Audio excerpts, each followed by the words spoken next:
دی د میش پښتنه ورنه ته نه طرفه سلام دی زه د دوبۍ نه خبره کوم جناله مسافر او خبره داسې دو چې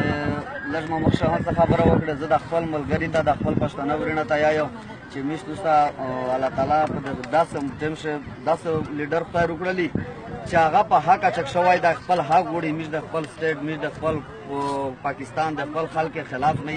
میش خپل حق وړي او نه ظلم د په ظلم چې شوی دی په پیرا پښتون کې په سر په غټ نه غټ ظلم چې شوی دی د مو سره شوی دی دا تمون خلطه پاته دو نه بچون مشهیدون شوی دي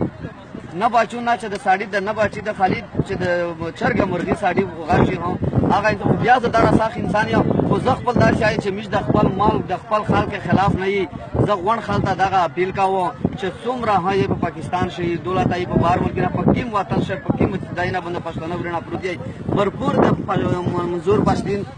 حمایت وکي भरपूर د منظور سره ودارې شي ځاني نه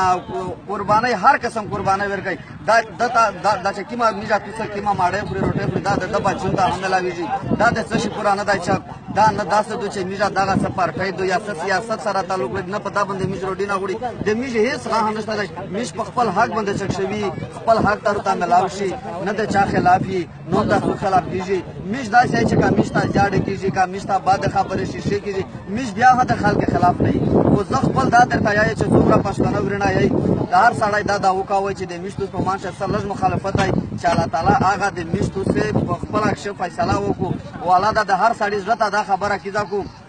تاسو خپل سوچ وکړئ چې دمره نقصانی نه دمره غا وشول اول زه د ځون خبره درته کوم قسم درکو چې د هیڅ سره باد نه دی کړی د مو بچون چې کله شهیدون شول دا کو ماته پتا دو دا غونډه دنیا ته پتا دو چې د مو د بچون پکچر کې مې میډیا ته نه ورکاوله کسان یې زنه باندې چې دا ماشو کاوه اخر ویله مو سره څه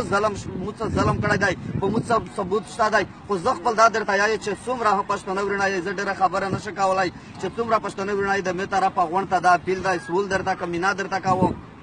چې منظور پښتین نن د دې د پورا د حق د پورا چک شوی دی او حق ورته وړي او تر وسه پر خو میش داس نشو ته پوښتنه د مل خبره داس خلاف وکړه یا میش داس د خپل سټیټ خلاف خبره وکړه خدا ز غون چې سره پښتون ورنه دی د غونډه د مودا پیل دی چې भरपूर په حمایت سے भरपूर کوشش سره وکړي او زه دا وکاو په 15 وخت المنځ چې یا الله تعالی د میش پښتون ورنه په وی اتفاق کې په وی